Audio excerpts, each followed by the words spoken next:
Hello and welcome to The Muppets, the Sitcom, the podcast presented by ToughPigs.com. This is the podcast where we revisit The Muppets' grand return to television in the 2015 ABC series The Muppets and see how it holds up 5 years later. You can follow along with this series by revisiting The Muppets 2, now streaming on Disney+. I'm Joe Hennes, your host for today's show, and our very special guest today is a good friend of Tough Pigs, a huge Muppet fan, and a Disney aficionado. Hello, Rachel Deering. Thanks for coming on the show, Rachel. I'm so happy to be here. It's been a long time coming, I think. I agree. You and we've met through the Muppet fan community, and we've just been in touch and chit-chatting on Facebook and that sort of thing for years now. So it's exciting we have met in person, but it's exciting to One see whole you. time. One whole time. So we were both at the Hollywood Bowl show. And we had a moment of wait, I'm here and you're here? Let's find each other in the stands. And we got to hang out for a little bit. So that was great. But it's great to have you here. And, I know that you know your stuff and you have opinions. So it's going to be exciting to talk to you about this episode. Thank you. I'm really, really excited to be here. And it honestly was really nice to go back and watch the series again because I forgot how much I liked it. So great.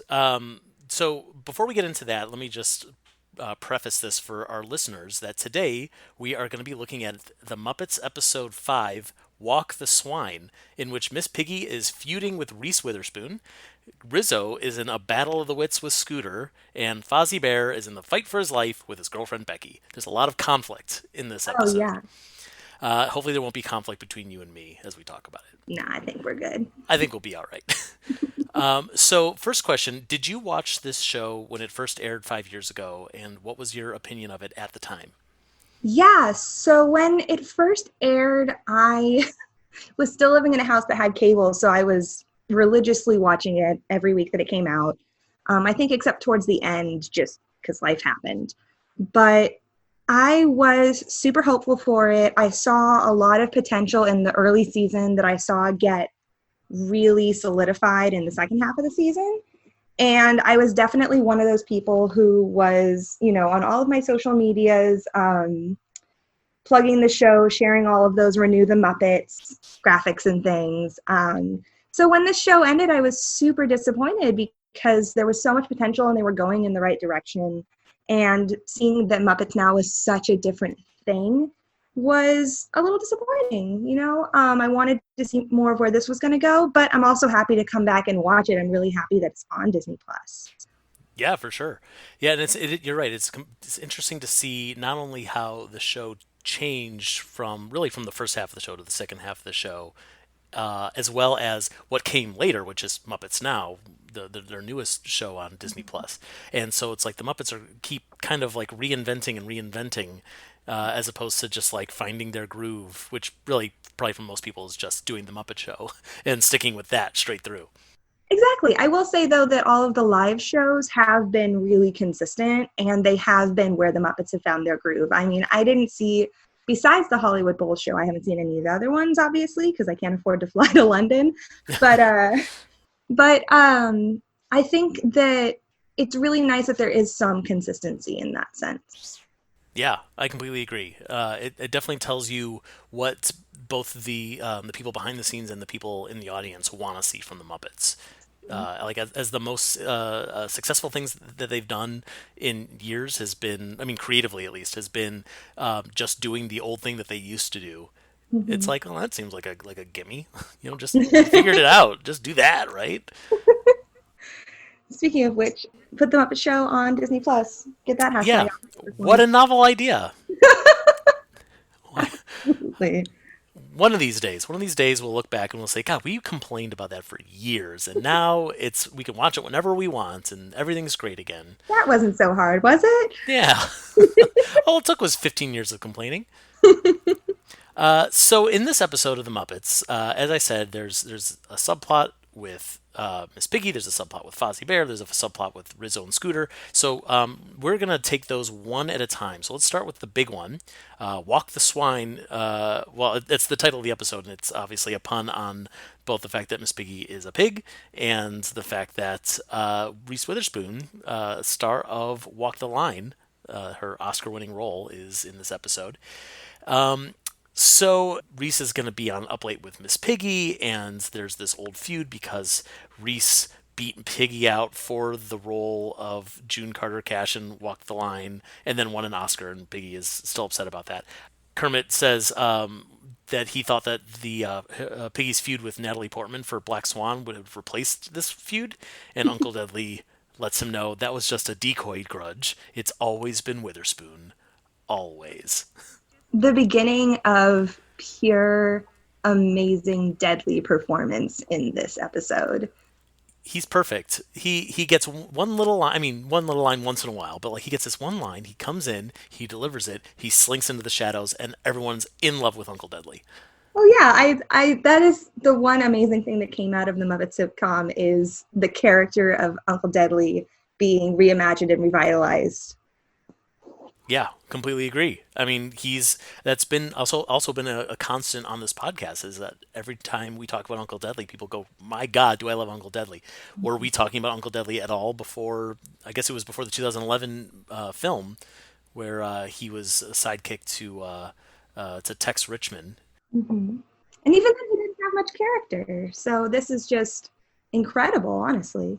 Yeah, it really is. They're really giving him like this chance to shine and to grow as a character. And I'll also be honest, I was watching the episode last night to refresh myself, and I saw the scene in the beginning where they're at like the coffee truck and Kermit and Deadly are having the conversation. And I'm like, wow, Matt did a really great job of having this back and forth because I totally forgot that this was prior to Steve Whitmire's departure. Right. It's weird because I mean I haven't revisited a ton of recent Muppet stuff from like the later Steve years in the last year or so. Especially now that like we've really gotten more and more of Matt Vogel's Kermit, especially with Muppets Now. And yeah, the first time I revisited one of these episodes for this podcast, it really threw me off. Like Kermit sounded weird and like not wrong, but like it was like his mouth opened and someone else's voice came out. Yeah. And, you know, I have this conversation with my partner all the time because he is, you know, the nostalgic. We grew up with Steve. He's, you know, no matter how well Matt does, he's going to be eternally upset that Steve is gone. But, which, you know, I understand. I absolutely understand. Yeah, to each his own. Everyone's got their Kermit. That's okay. And that's the thing is that Matt's Kermit is different, and that's not bad. So coming back and seeing this Kermit, like you said, it was a shock. I was kind of like, I have this big page of notes because I overanalyze everything. And one of my biggest things is that, you know, there were some bits of Kermit that I forgot that I wasn't a huge fan of. Like he's super anxious this whole episode. Yeah. You know? And the thing about the character of Kermit has always been that he is the ringleader and everything's chaotic, but he's still been able to keep it together. Right. That's been a recurring theme on this show and on this podcast as well. Is noting how you know, in the old Muppet Show days, they were, you know, putting on a show that they knew was bad, but they loved doing it. Now they're putting on a show that I guess is supposed to be good because it's a hit show, but they hate doing it. So, you know, there's a lot of that innate joy that's completely missing from this sitcom. That I think that's a lot of the stuff that they're going to pick up in the second half of the series. Absolutely. And going back to the storyline of Reese and Piggy, on the, I was just kind of thinking about how much of Up Late with Miss Piggy we see on the show. And, you know, we'll talk about it a little later, but the song and dance acts that we see are phenomenal. And that's what I wish I had seen more of in the early season is more of the actual show. Because if you're trying to make like an updated Muppets show, so yeah, it's a sorry, my dog's chewing on a bone in the background. Yes, we should probably tell our listeners that there is a dog in your home, in your lap, really, right now. So if you hear some barking or some chewing or whatever is happening, that's not Rachel, that's not me, that's the dog. Yeah, I have the pleasure of watching this 5-month-old golden retriever, and he is very needy. But if they're trying to make this updated Muppet show, so you're just changing the format to something that's more relevant, then keep the pieces of the Muppet Show that worked, which the songs and the dances were incredible, and you have this amazing puppetry technology now to make everything even better. Yeah.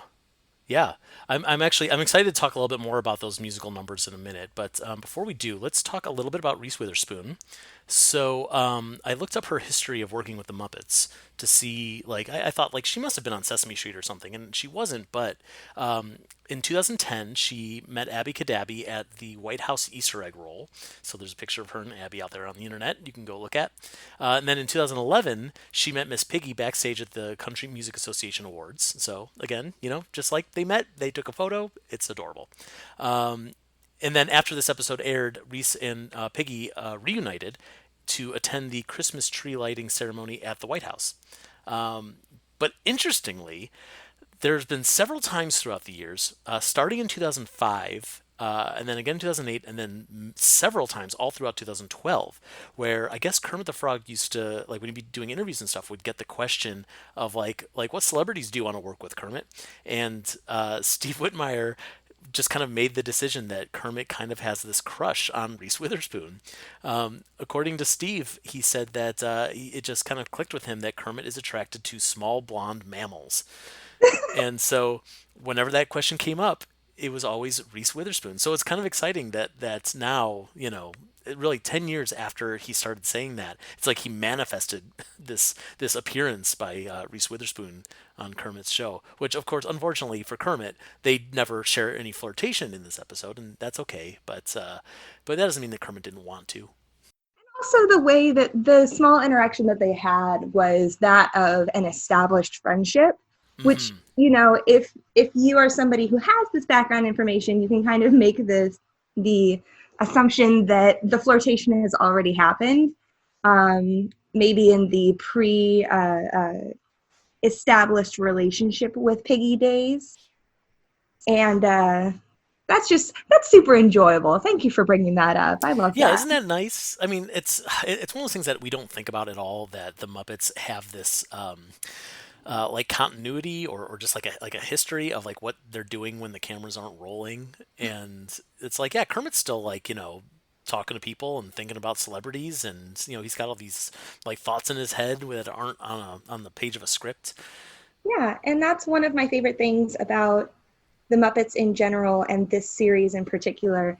I am, as previously stated, a gigantic nerd, and one of my final projects in college, which was coincidentally when this series was airing, was an anthropology project about how the Muppets are different than other fictional characters.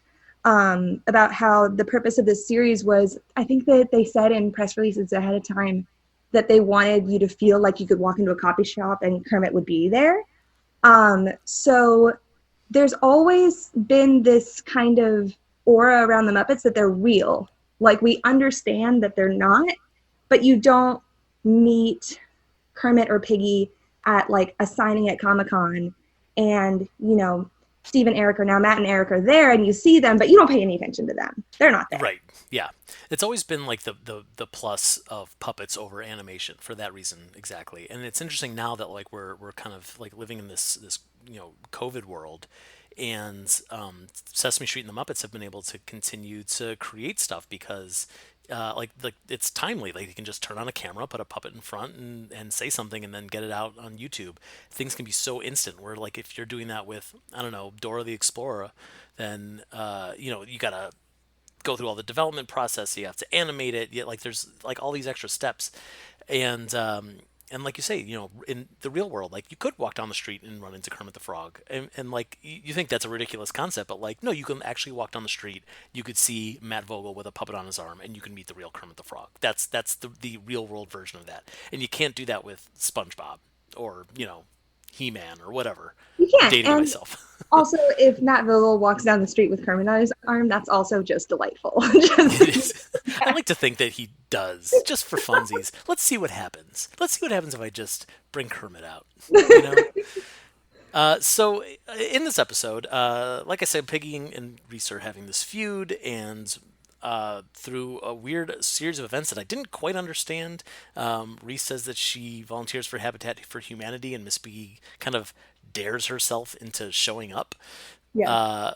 So Piggy, of course, thinks that there's going to be press there. She shows up in a limo. She thinks that the surveyor is a cameraman. She has a bedazzled hammer Yeah. Oh, her work booties, the stiletto work booties were just, first of all, a beautiful costume piece. They looked incredible. And Yep. second of all, the most Piggy thing I've seen her wear in a really long time, to be like, I'm going to a work site. I only own heels. Of course I own work heels. Right. It's very Piggy. Interestingly, something that I thought about was seeing Piggy in that hard hat reminded me of the scene from Muppets Take Manhattan, where she's catcalled by the construction workers. And oh, how the tables have turned. Mhm. Now the cat callee has become the construction worker. That is a really interesting observation. I didn't even think about that. I love that. I also I was thinking about in this whole, feud. First of all, Reese does a beautiful job playing off of the Muppets. She is 100% into it, and I loved this entire scene at the Habitat for Humanity house with them. Um, I was really like confused when Piggy said that she worked on a farm and she built cows and milked fences. Like, it's a funny line, but you know, I feel like this would have been a really great opportunity for Piggy to be like, return to her roots a little bit. Yeah, that's a really good point. It would have been unexpected and interesting for her character development to say like, oh no, Piggy really did grow up on a farm. That is a part of her backstory, according to Frank Oz, and that obviously Eric Jacobson has taken on. And for like, what if she had shown up at Habitat for Humanity and she does the whole glam and glitz thing, and they say, no, no, no, this isn't about the cameras. We're here to help, and she says, oh, okay, and then she builds a house. You Yeah. know? Yeah, and it seems like both of them after that point were like competent and doing fine. But I would have loved to see a little. Okay, when she karate chops the bean though, that was great, on point in character. Loved Yep. it. Yep. Good Uh, use of the karate chop that wasn't just her, getting angry at someone for, stepping on her lines and then, oh yeah, threatening to murder them, I guess. yeah. And when their fight comes to the culmination, and she pushes Reese into the wall, the house that falls over. You know, honestly, the first thing I thought was like, it's sad that they did such a poor job building the house that one little bump knocked over the entire Yeah, wall. that is not their fault. That was not, but that, this was just a really great example of how to bring the Muppets into the real world successfully. Yeah, yeah, I agree with that. Yeah, like you said, they knocked on that wall, and I guess it was being filmed. So Kermit tells Piggy later on that it's been a PR nightmare because the video of the argument is the only movie that North Koreans are allowed to see, except for the one about the supreme leader swimming. That was such a good line. I'm here. I'm always here for a good North Korea burn. It was it was just tasteful enough to not become like a thing that North Korea is offended by. Right, right. North Korea is probably like, actually, we do really like that video of him swimming. That's pretty good, and they love the Muppets. So there you go. It's win-win. Yeah. So Piggy brings Reese Witherspoon back on the show to apologize, which is very uncharacteristic of Miss Piggy. And turns out that her form of an apology is singing this huge song and dance number called "I'm Sorry."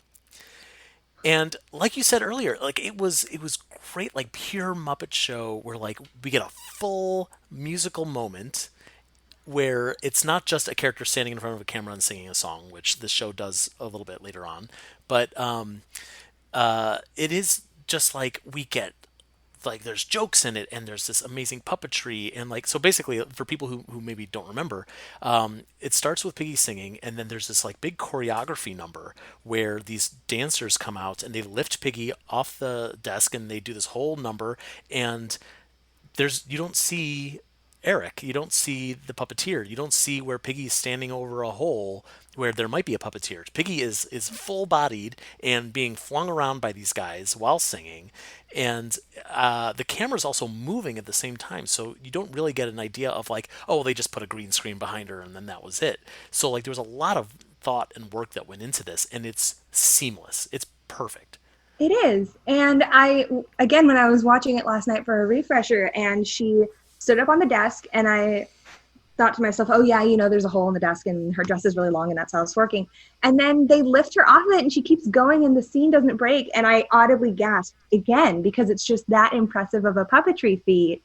And, again, being a huge nerd, I was like, okay, where's like the extra pieces of fabric that would have covered his arm for like, right. Really nothing. You can't see anything. And either that's the magic of puppetry, that's the magic of technology, whatever it was, it just came off so incredibly well. Yeah. And I do have to wonder if we weren't the type of people that we are, that where we are trying to look for those seams, because knowing how the magic works makes the magic better, in my opinion. But if we weren't those types of people, then would we have even noticed that there was something special about it? Like we just see like, oh, Piggy's doing a dance number.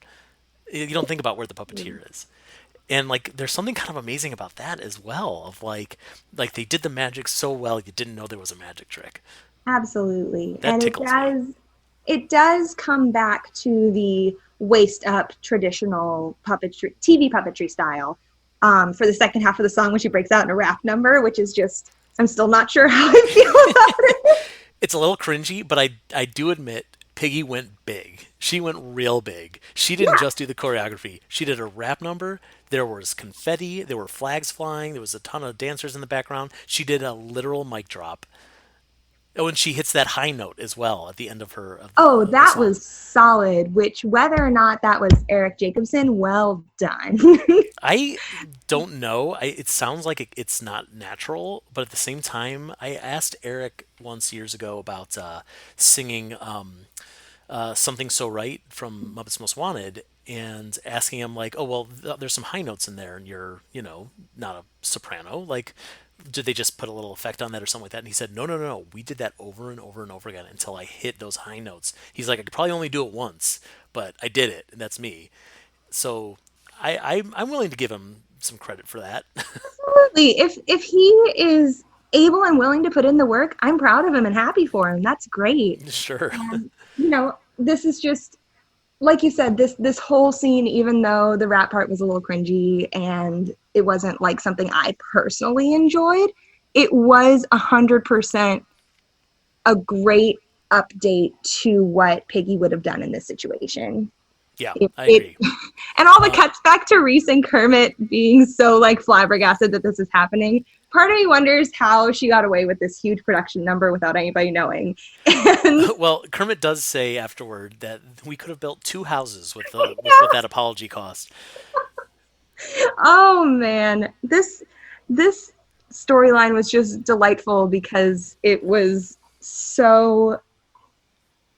I just keep saying it over and over again. It was so in character. It was a great update. It was perfect for everyone. There were very few moments where I was taken out of it. Yeah, yeah, And Reese was a great person to choose to be opposite of everyone in this episode. I agree. In revisiting these last few episodes, this was that number specifically was a highlight of the series for me. It was almost like they knew that they had to get back to their Muppet Show roots, but they didn't quite take the lesson yet. Not for a few more episodes, no. But and I'll also say, you mentioned the cuts to Kermit and Reese as they were watching Piggy do this number. There's a couple of very popular GIFs, or GIFs, if you're the kind of person to mispronounce the word, that come from this episode. One of them is Kermit with his hand in his mouth, looking very nervous and shivering. Mhm. And the other one is it's like Kermit, like he's kind of face palming. He's got his head down and his hand over his head. So I think if anyone out there is curious with the roots of those pictures that you've seen way more than you've seen this episode, it is this episode. So we have two more storylines to get through. One of them is where Rizzo and Scooter get into a little fender bender. So Rizzo's driving a cart, like kind of like a golf cart on the back lot, and it's cute because you get a shot of him and he's sitting on like several phone books. I didn't see that shot. Oh, that's Yeah, good. you only see it for a second, but yeah, he's definitely like sitting on a stack of a phone book so he can reach the steering wheel. And he crashes right into Scooter and he dents his new car and makes the airbags go off. I've been there. That's the worst feeling. You've had your airbag go off? Not airbag, but I did when my most recent car, when I first got it, not like a month afterwards, I got into a pretty big accident and it was just, the worst. Because the first reaction is like, this is my new car. And that was his first reaction, is like, this thing is brand new. I love it. Yeah. I don't know how Scooter can afford a new car. Like, he's just like a PA. Is he a PA or the assistant producer? I can't Oh, quite. that's a good question. I don't know. Yeah, I feel like he's evolved past his gopher status. He's super competent now. His uncle doesn't own ABC Studios where this is filmed. That's He's a good point. And he's probably living rent free with his mom and Ken. oh god. So, Okay, just real quick, all of his little snipes about Ken are just they make me so happy. It's the perfect amount of sass from a very not sassy character. it's funny because I feel like the Scooter and Ken jokes, which I don't think there are any in this episode, but the Scooter and Ken jokes are really polarizing for fans. I think people either find them funny or they really detest them. They make Scooter bitter and angry. Personally, I'm kind of with you. I think they're funny. I think it gives Scooter an edge without making him an edgy character. Yeah. Yeah, and Especially like that's okay for Scooter to be like a little neurotic about these things. Like he's a neurotic dude. Like that's fine. yeah, and after the car accident and he's breathing into the meatloaf bag and he's um saying he's very confident that his mom is his best friend. And I Yes. appreciate that out of and especially because in short order he says, my mom is my best friend and I have confidence deficit disorder. And I'm like, no, buddy, you were pretty confident right there. But those little moments, if he's continuing with this living with his mom is his best friend, then these make absolute sense. And they're just short enough that you don't see like a lingering anger and bitterness. Like I think there's one where he's like, put on a robe, Ken. And I'm like, yeah, absolutely. Have your mom's boyfriend wear a robe around the house. That's the thing is like Ken is probably kind of a dick, so like maybe he deserves the ire that Scooter gives him. Oh, yeah, absolutely. So like you mentioned, well, I do want to mention that there's a scene where Scooter is breathing into a paper bag. The bag is actually inflating and deflating with his breath, which is amazing. And again, one of those things where people like you and me are going, how did they do that? And people at home are probably not even noticing that it's a puppetry trick. Oh, I didn't even think about it until you said it just now. Yeah, see, there you go. So, but yeah, Rizzo asks him if he's hyperventilating, and he says, "No, I had a meatloaf sandwich in here, and the smell of meatloaf reminds me of my mom, and thinking about my mom calms me down," and that's hysterical. But yeah, so after the accident, Rizzo kind of sends Scooter on this madcap domino effect of meeting Rizzo's off-screen relatives and getting completely taken advantage of. So it starts with he sends Scooter to his cousin's body shop to get the car fixed, and turns out that Rizzo's cousin is some sort of ex-con and somebody wants to kill him. It's a little convoluted, but that's okay. But then Scooter gets a loaner car from him and then gets a $500 ticket for driving a car with bad plates. So Rizzo recommends him to his uncle, who is a lawyer slash fireworks technician, because when he wins a case, he likes to celebrate. That was just so fun. And I also, if I had the ability to celebrate with fireworks after my accomplishments, I absolutely would. So the fact that you have one cousin who's a grifter and then the other one who is like a licensed fireworks technician was just a funny contrast. I think we're just assuming he's licensed.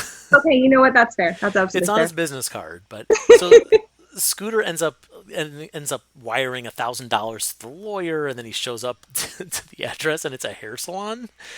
Rizzo asks him, did you get your hair done? And he says, yes, and they upsold him on the product. Is he supposed to put it in wet or dry? So poor Scooter, he's such a schlemazel.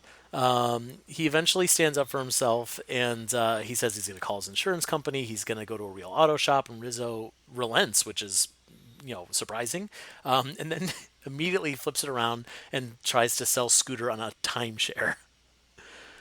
So I'm not really sure that there's much of an ending to this little B plot, as much as just like, let's see what happens if Rizzo completely takes advantage of Scooter and Scooter does not learn his lesson and just gets taken advantage of. Yeah, and I understand putting these two characters together for that reason, but Rizzo was such a dick in the beginning. Yeah. Like, uncharacteristically so. Like, he he's a moocher for sure, but he's not that mean.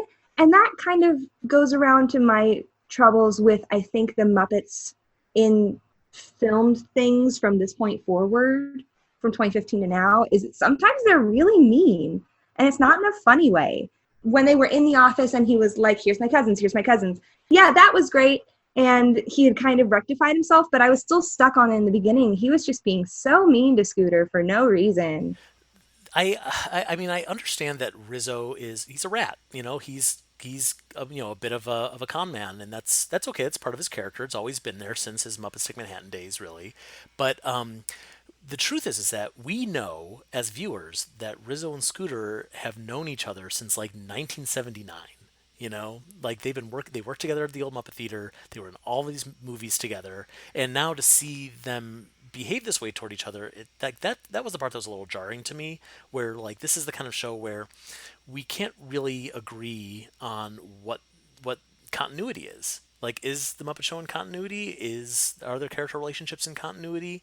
I don't mind that Rizzo is an unlikable character, and honestly, I don't mind that Scooter is sometimes an unlikable character. I don't think we have to love everyone all the time. But when you put them together, and then this is what happens, it's like, well, then you have to really justify to the viewers that like this is like Rizzo would take advantage of his old friend Scooter in this way.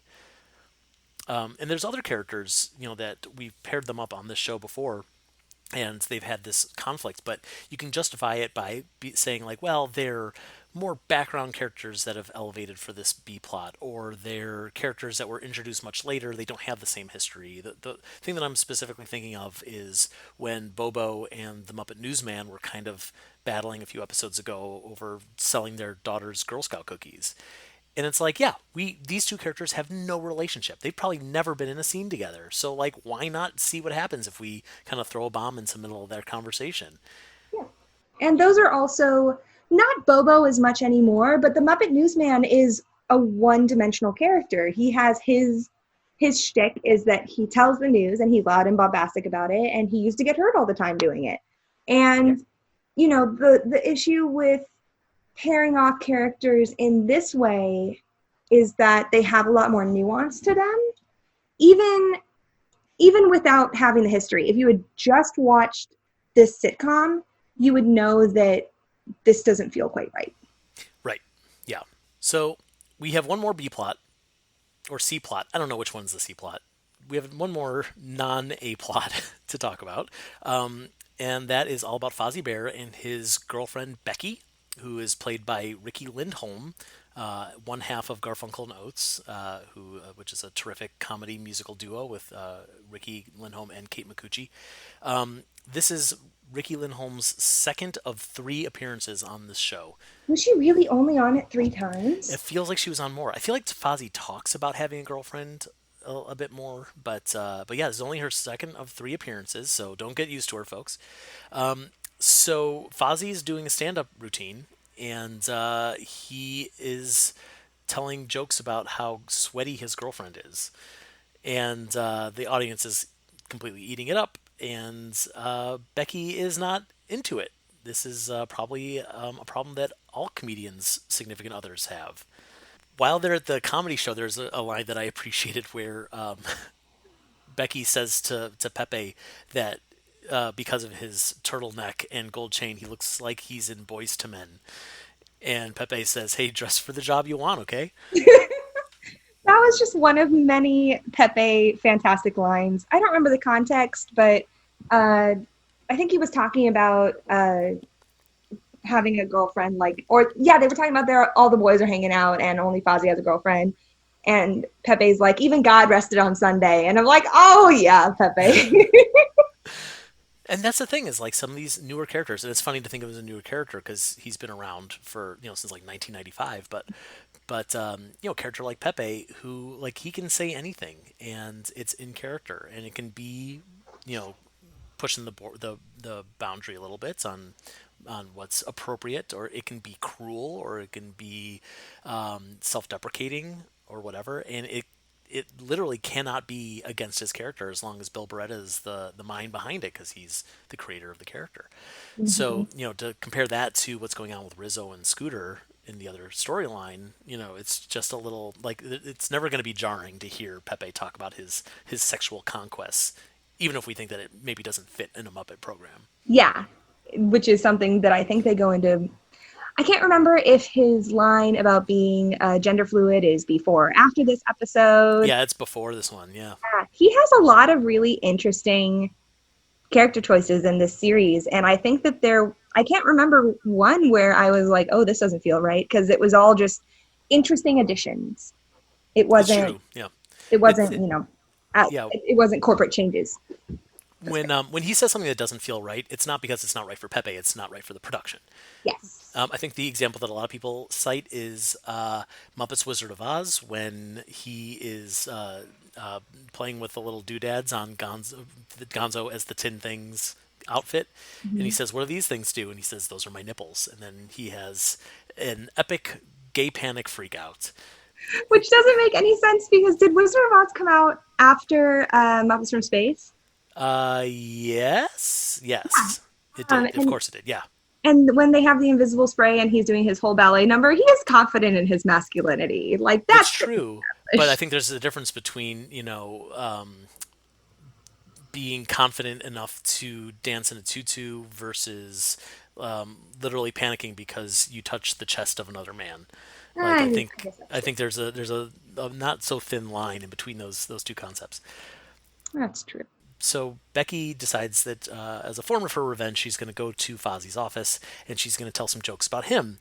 So she tells everyone that after Fozzie takes a shower, he goes outside and shakes himself off like a dog and makes a sound like a ghost having a stroke. Which I thought after watching the episode, rewatching the episode yesterday, I would remember what that sounded like, but I don't know if I could do a proper imitation, so I'm just going to let you guys either revisit the episode or use your imagination of what a ghost having a stroke sounds like. Absolutely. And then Fozzie asks Bobo, he says it's a bear, it's normal. And Bobo retorts with, I have an associate's, I use a towel. Which is just, oh my God, I love Bobo. I am a big Bill Barretta fan because all of his original characters are just so much fun, and he did a great job taking over for Dr. Teeth and Ralph and those. So every time Bobo or Pepe in the series has a moment, it's always a great moment.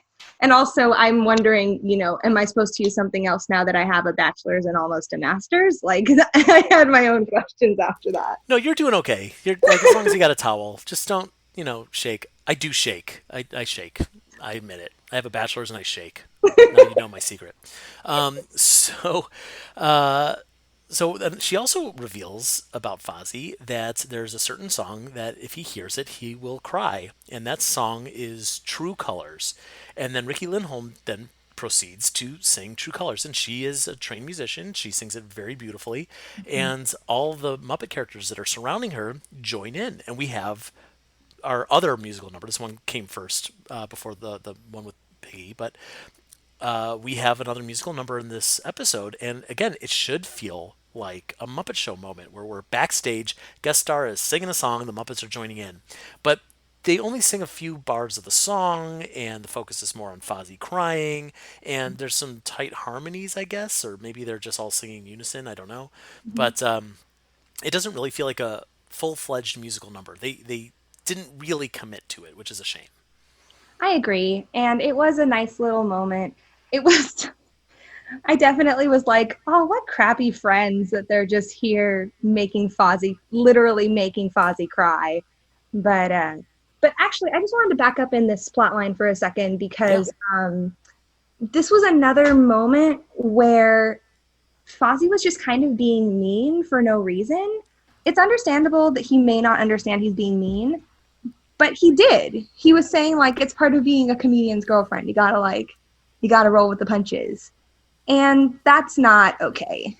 Yeah, yeah, that's it's interesting because I feel like there's a line, or maybe I imagined it, but I think there's a line before he says that where he's like, "Oh yeah, she's so great that she's cool with this," And that's not the same concept as like, well, she's just got to suck it up and deal with it. So, which is it, Fozzie? Is she happy about the fact that you're making fun of her, or is she reluctantly accepting it? This whole Fozzie having a girlfriend plotline was never my favorite in this series. It just never landed quite right. I did have a lot of moments in this episode where I really liked, the the idea is fun of like he makes the jokes and she tries to get revenge, and then like he tries so hard, after they have a conversation about it, and he's like, okay, I won't make any jokes about you anymore, and he really tries. He's so earnest, and that's great. One thing I appreciate about the way that he tried is just the idea that he goes back to an old standard Muppet joke. So he's on stage again after making an agreement with Becky that he's not going to tell these jokes with her anymore about her anymore, and he says, "Okay, so it's a gaggle of geese, a pot of whales, and what is it for buffalo?" And someone shouts, "Get off the stage!" And he says, "No, no, someone was supposed to say herd of buffalo." And then I'd say, "Of course I've heard of buffalo." And like Muppet fans are at home going, like, "Yeah, like give us the herd of cows joke." Maybe not on this show. It doesn't really fit on this show so well, and maybe that's for the best that they pulled the plug on it so early. But of course, Becky sees that he's floundering on stage, and so she prompts him to tell some sweat jokes, and then he goes right back into it. And I guess she's perfectly okay being a doormat for his career. So that's the moral of the story. And the jokes that he told at the end, I do not think were as hurtful as the ones in the beginning, because it was a little less about her being gross and kind of just the aftermath of this absurd, obviously unrealistic amount of sweat. Yeah. Yeah. So that was nice. I suppose I didn't see a huge difference there, especially because the tag on that episode is that he's doing a talking head to the camera, and he starts making fun of her feet. She's got such huge feet now, and like that's a personal thing that she's obviously feeling really sensitive about, and he isn't picking up on the cues, which is a very Fozzie Bear thing to do. But it kind of goes right back to that well of like it's kind of cruel. Yeah. Like I'm not surprised that they end up breaking up. Spoilers. Break up. Oh God. Yeah, I'm not terribly surprised either. And again, when that happened, I wasn't upset because I wasn't a fan of that plot line to begin with. I also, and it may just be me, having a human girlfriend was just kind of weird for me. I would have loved to see another new female Muppet character. And, I wasn't a huge fan of that scene where they're at her parents' house. And that was like, there were a lot of questions that were brought up about the way that people and Muppets interact in the world that I wasn't into. I agree with that, though. I know that if they're going to create a new female Muppet character, it's like you really got to make her like an interesting character. It's kind of the problem that we fell into with Denise, where like she was only created to be a significant other to an established male character, and she ended up being kind of bland and then eventually written out of the show. So, if Fozzie was going to have a girlfriend, if he has to have a girlfriend, it would either have to be like a Muppet who can really stand on their own as a three-dimensional, interesting character that could be, have this longevity with the franchise, or a human who is someone who knows how to work with the Muppets, can be really funny and fun and entertaining and all that. And actually, Ricky Lindholm is a perfect example of what that could have been, but the writing wasn't really there. She wasn't given an opportunity to show off how funny she is. She sang a verse, one verse of this song, and that was it for her singing talents, because she's such a talented musician. If you are curious what I'm talking about, please look on YouTube for Garfunkel and Oates. She's hysterical. Kind of a dud of a character in the end, and it's not her fault. It's just in the writing. It's true. That really does emphasize that the writing was kind of all over the place in the first half of the season, that they were still finding their footing. And that's the thing that I want to come to with the Muppets in general, is that I feel like they need to be a little more confident with their product before they put it out into the world. Like, I'm not there behind the scenes. I can't say for sure how everything went down, but the live products and the film products have such a different polish to them that I'm wondering, what the attention to detail is. Is it the people that they're hiring? Is it the same people? Is it different people? You know, there needs to be that level of confidence with the filmed Muppets that they have with the live shows, or at least with the movies, because the movies were extremely consistent throughout. But the Muppet sitcom isn't, Muppets Now isn't. Yeah, yeah, it's true. I mean, the big problem that it's always going to come down to is that they don't have a Jim Henson, or realistically speaking, they don't have a Kevin Feige, the guy who runs the Marvel movies, to to really say like, okay, here's the plan, here's what we're going to create, here's how we're going to foster longevity of the franchise, like how we're going to do several projects that are all going to kind of tie in together, or one leads into the next one, or whatever, however you want to put it. But instead, the baton of the Muppets has been tossed between creative to creative to creative. And some of these people have gotten the job because they're already famous.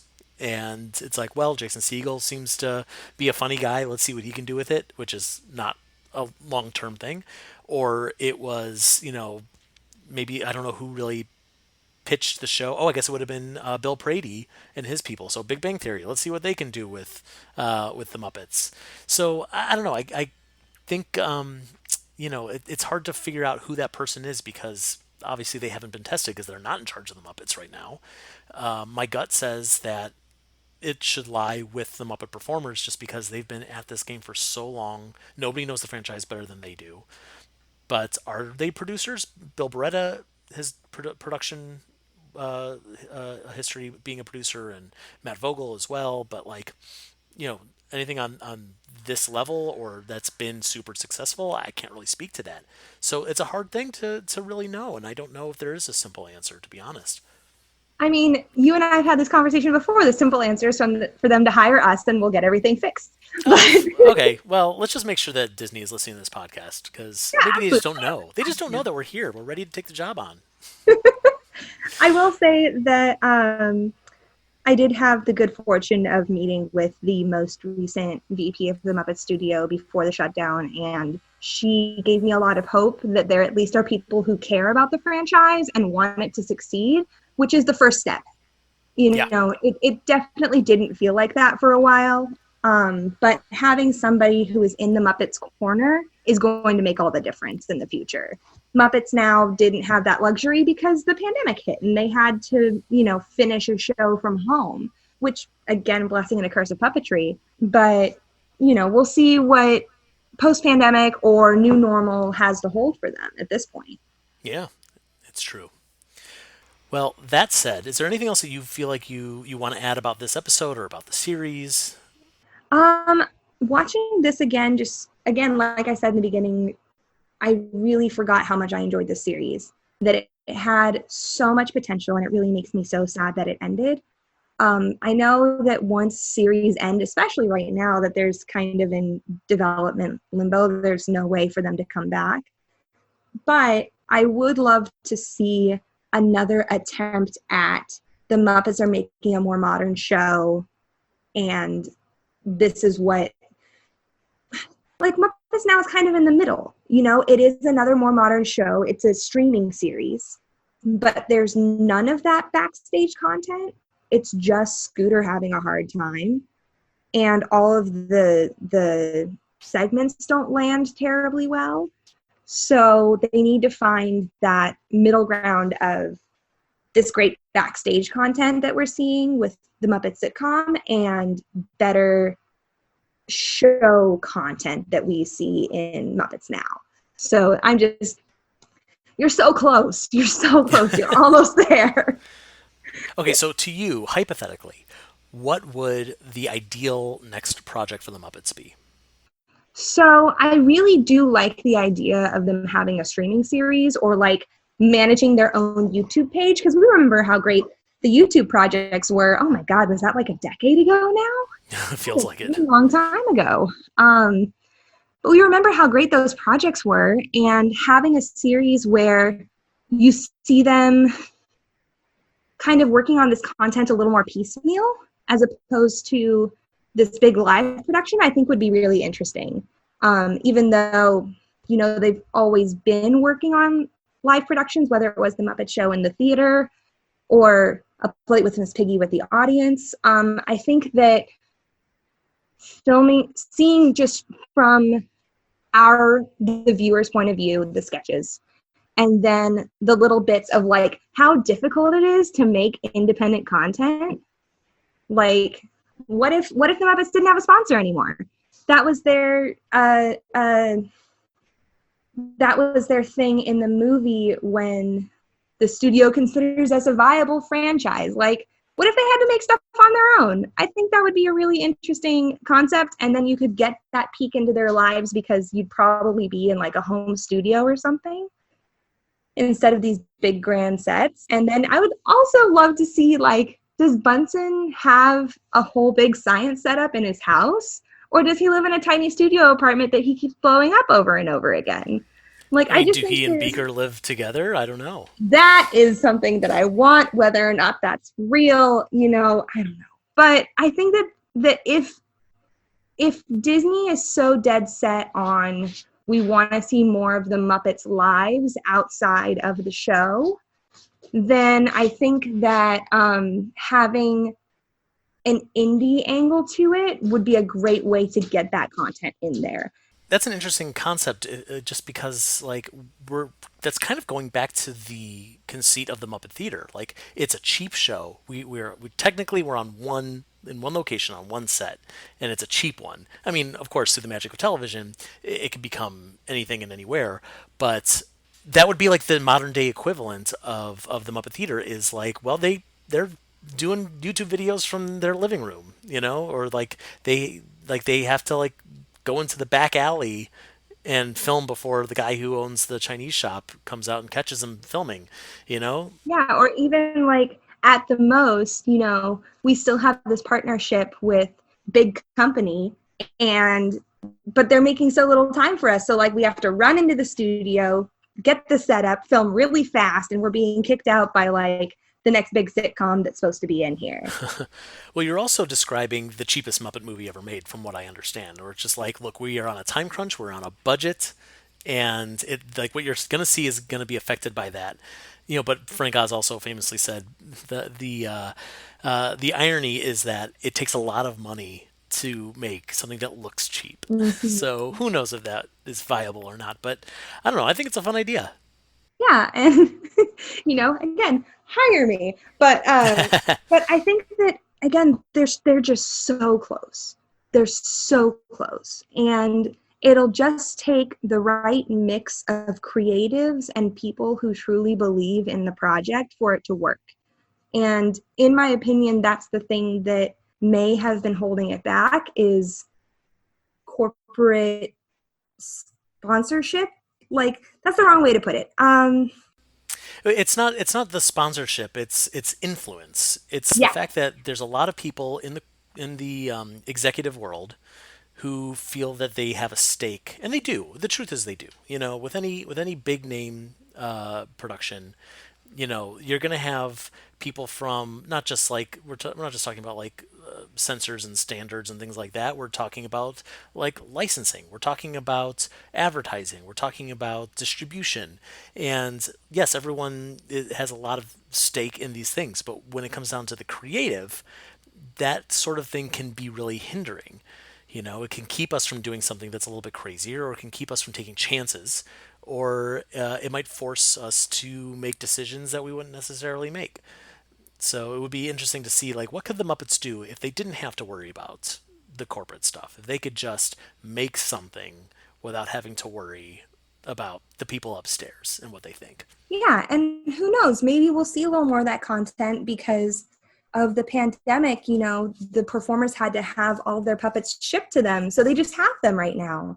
So who knows? Maybe they'll get a little more of that creative freedom. Here's the reins to just make some content, and we'll see if we like it or not. Yeah, I would love that. Just more stuff. That's the thing that I think I've complained about the most is the fact that, like, whether the Muppets are making something good or bad, it kind of doesn't matter. They just need to continue making things. And when we have these huge gaps in between productions, then people forget the Muppets are out there, and we have to reintroduce them to audiences over and over and over again.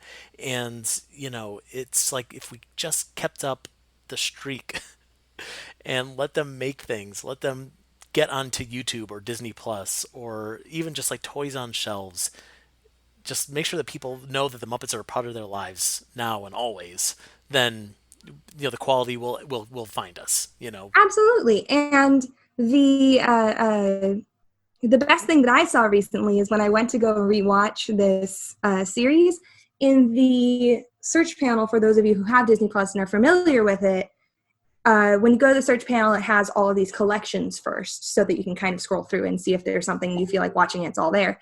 And then the Muppets collection went from being at the very bottom and being in a color that melded in with the background and hard to find to the very top in a new, it's the same pictures of Piggy and Kermit and whoever on a white background. That's fine. I don't care. It's at the top and people are looking at it.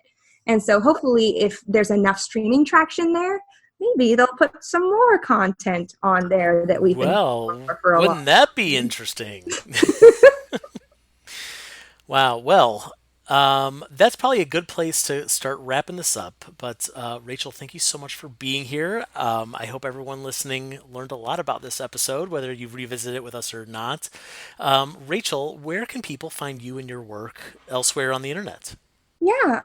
So I am a kind of freelance live entertainment artist, and I do a lot of different things. So if you want to keep up with what I've been doing, check out my LinkedIn page. My name is Rachel Deering, spelled like the animal, make it a verb. That's where you'll see all my projects. If you want to check out, I've been doing some digital art during quarantine at Oh Dear Me Art on Instagram and on Redbubble. And then I've also started a Facebook page to help the cast members who were affected by the layoffs, myself included, to kind of help them promote their own work and get back on their feet a little bit. So that is CM Side Hustles on Facebook. And that is everything that I'm up to right now.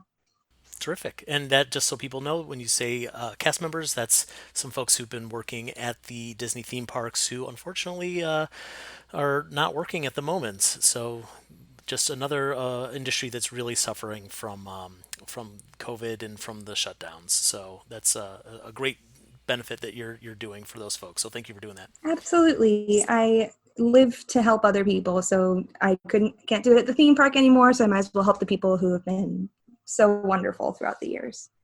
Terrific. And hey, if you want to see more Muppet stuff, please make sure you're checking out toughpigs.com. You're following Tough Pigs on Facebook, Twitter, Instagram, YouTube, other places where you could find us if you just Google the words Tough and Pigs. And make sure that you are subscribed to this podcast as well as our other podcasts moving right along. And you're telling all your friends, you're giving it a good rating, you're giving us a good review, all that fun stuff. So thank you for listening. Thanks for revisiting the Muppets with us, and come on back next week for the next episode. Thanks, everyone. Goodbye.